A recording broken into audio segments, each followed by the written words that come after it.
রূপকথার গল্প চ্যানেলে আপনাদেরকে সবাইকে স্বাগতম। আজকে আমি আপনাদের মাঝে একটা মজাদার সুন্দর রূপকথার গল্প নিয়ে হাজির হয়েছি। তাহলে বন্ধুরা, গল্পটি শুরু করা যাক। এক গ্রামে এক গরিব চাষি বাস করত। তার এক মুরগির খামার ছিল।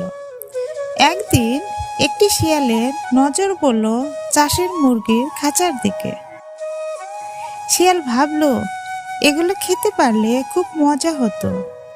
তাই সে এক রাতে চুপি চুপি এসে খাঁচার কাছে পৌঁছালো। কিন্তু খাঁচাটি মজবুত হওয়ায় শিয়াল ভিতরে ঢুকতে পারল না। পরের দিন শিয়াল এক চালাক ফন্দি আঁটল। সে চাষির কাছে গিয়ে বলল, চাষি ভাই, আমি তোমার মুরগিগুলো রক্ষা করতে চাই। আমি পাহারা দিলে কোনো শিয়াল আর মুরগি চুরি করতে পারবে না।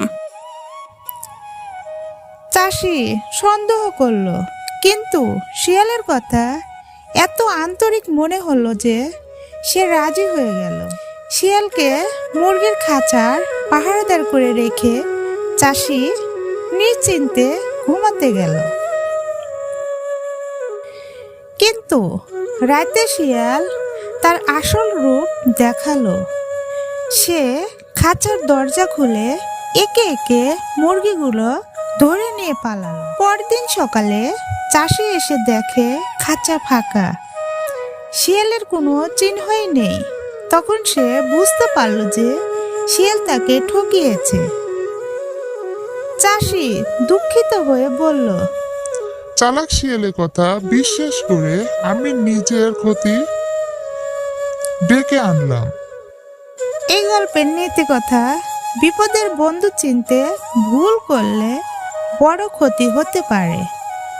চালাক লোকের মিষ্টি কথায় সহজে বিশ্বাস করতে নেই।